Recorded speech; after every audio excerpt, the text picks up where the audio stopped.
경제 뉴스를 픽해서 전해드리는 강성규의 픽. 첫 번째 키워드 확인하시죠. 성과급만 9억 원, 금융지주 연봉 왕은? 성과급만 해도 아주 놀라운 금액입니다. 지난해 주요 금융그룹 회장들이요, 적게는 9억 원부터 많게는 18억 원의 연봉을 받았답니다.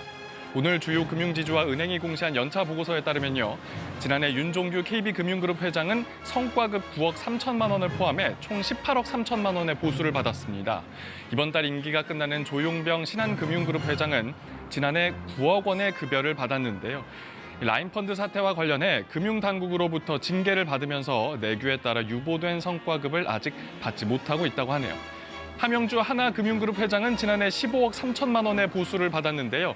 1년 전 김정태 전 하나금융그룹 회장보다는 9억 원가량 적은 수준입니다. 금리 인상으로 사상 최대 실적을 거두면서 돈잔치 비판을 받았던 은행권, 주요 은행 임직원들의 평균 연봉도 성과급 늘면서 1억 원을 훌쩍 넘겼네요. 시중 5대 은행 모두 올해 3% 넘게 임금 인상한다고 하니까 연봉 더 늘어나겠어요. 두 번째 키워드 확인하겠습니다.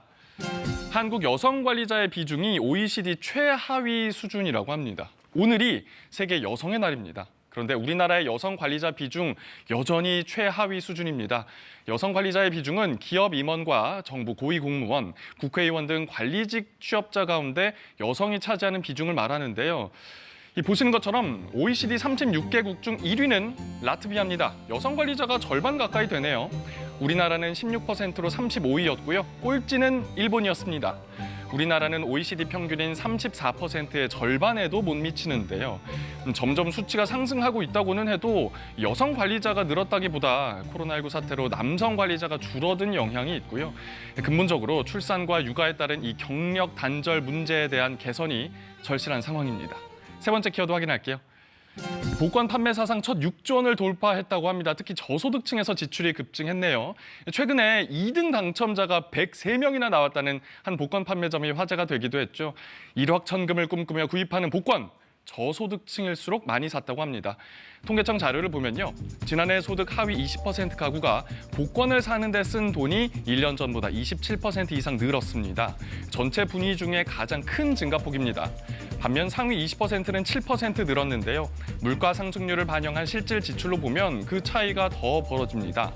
지난해 연간 복권 판매액은 6조 4천여억 원으로 1년 전보다 7.6% 증가하면서 사상 처음으로 6조 원을 넘어섰고요. 19살 이상 성인 10명 중 6명가량은 최근 1년 이내에 복권 구매 경험이 있다고 하네요. 마지막 키워드 확인할게요. 여러분의 콩팥 안녕하십니까? 내일은요, 세계 콩팥의 날이라고 합니다. 콩팥 중요성을 알리고요, 콩팥 질환을 예방하기 위해서 3월 두 번째 목요일에 캠페인을 하고 있는데요. 질병청 발표에 따르면요, 2021년 기준 우리나라 19살 이상 성인의 만성 콩팥병 유병률이 8.4%였습니다.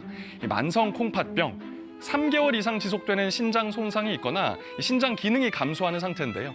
최근 10년간 국내에서 진료를 받은 환자 수와 진료비 2배 이상 증가했습니다.